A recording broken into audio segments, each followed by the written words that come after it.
Nottingham Forest has finally pulled the trigger on a bold move that could define their season, appointing Sean Dyche, the seasoned ex-Burnley and Everton manager, as their new boss.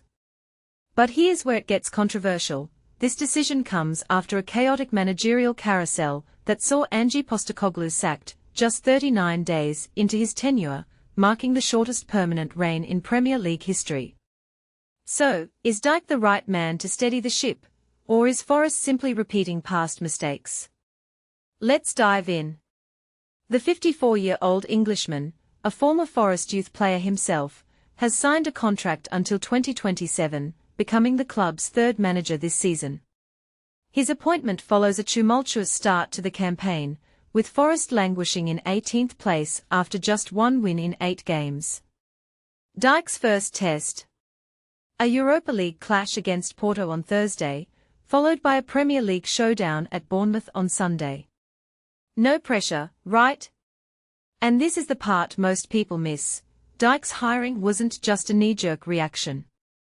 Led by Forest's global head of football Edu Gaspar and technical director George Sirianos, the process also saw discussions with high-profile names like Roberto Mancini and Marco Silva. But Dyche's track record of stabilizing struggling clubs, from Burnley's against-the-odds Premier League survival to Everton's mid-table finishes despite points deductions, made him the pragmatic choice. Forest's statement hailed Dyche as the perfect blend of character, tactical acumen, and proven achievement. But here's the kicker.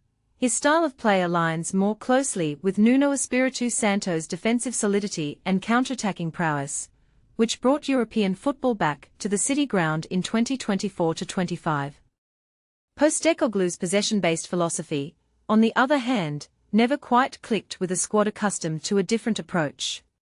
Is this an admission that Forest got it wrong with Postecoglou? Or is Dyche simply the right man at the right time? BBC Sport's Chris Sutton didn't hold back, calling the situation a mess and suggesting Dyche's appointment is a survival play. But he also praised Dyche's ability to get the best out of limited resources, a skill that could prove invaluable for Forest. They won't go down, Sutton insisted. They have too many good players.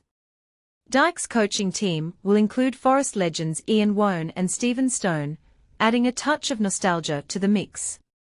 But the real question is, can Dyche replicate his Burnley success, or even surpass it?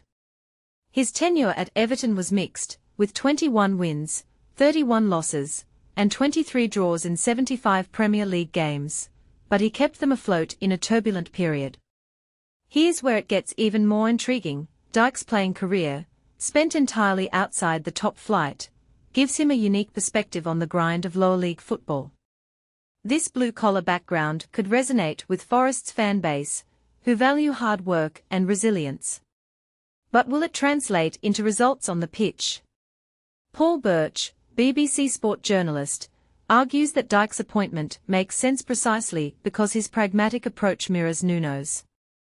Both managers prioritise defensive stability and swift counterattacks, a style that suits Forest's current squad.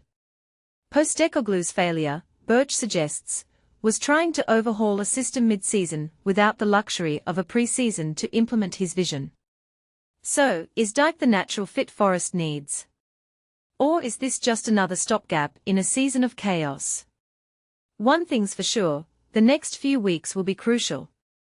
What do you think? Is Dyche the man to save Forest's season, or is this just another band-aid solution? Let us know in the comments, we are all ears.